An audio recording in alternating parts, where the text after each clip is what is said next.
আসসালামু আলাইকুম সুপ্রিয় দর্শক বন্ধুরা, আপনাদেরকে স্বাগত জানাচ্ছি আমাদের মিনিট বাংলা ইউটিউব চ্যানেল থেকে। গতকালকে একটি ভিডিও গিয়েছিল কোয়েল পাখির প্রথম দিনের। আজকে কোয়েল পাখির দ্বিতীয় দিন। আমরা এই ভিডিওতে আপনাদের সঙ্গে শেয়ার করতে যাচ্ছি অভিজ্ঞতা, যে একটি কোয়েল পাখির ডিম দিতে আসলে কতদিন সময় লাগে সেই বিষয়টি আমরা অভিজ্ঞতা নিব এবং আপনাদেরকে জানাবো। এই পাখি 7টা পাখিকে গতকালকে আনা হয়েছিল, আজকে ওদের দ্বিতীয় দিন। এখন প্রায় দুপুর করে নিচেও সব কিছু ট্রেগুলোকে পরিষ্কার করে পানি দিয়ে দিলাম, খাবার দিয়ে দিলাম। এখন তারা দেখেন কি সুন্দর স্বাচ্ছন্দ্যে খাচ্ছে। এখানে মোট 7টা পাখি আছে, একটা পুরুষ এবং 6টি মেয়ে পাখি।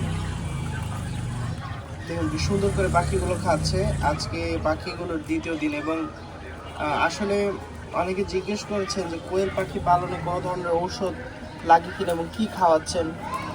আসলে মুরগিতে অনেক সময় বিভিন্ন ধরনের ভিটামিন সহ ওষুধ লাগে, বাট কোয়েল পাখিতে সাধারণত কোনো ধরনের ঔষধ বা কিছুই লাগে না।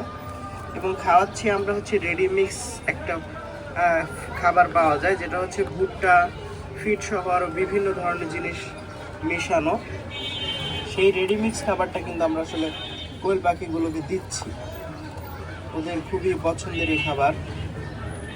দেখুন কিভাবে খাচ্ছে, একদম খেতে খেতে বাক্সের উপর।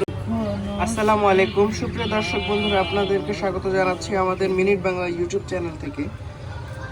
গতকালকে একটি ভিডিও গিয়েছিল কোয়েল পাখির প্রথম দিনের। আজকে কোয়েল পাখির দ্বিতীয় দিন।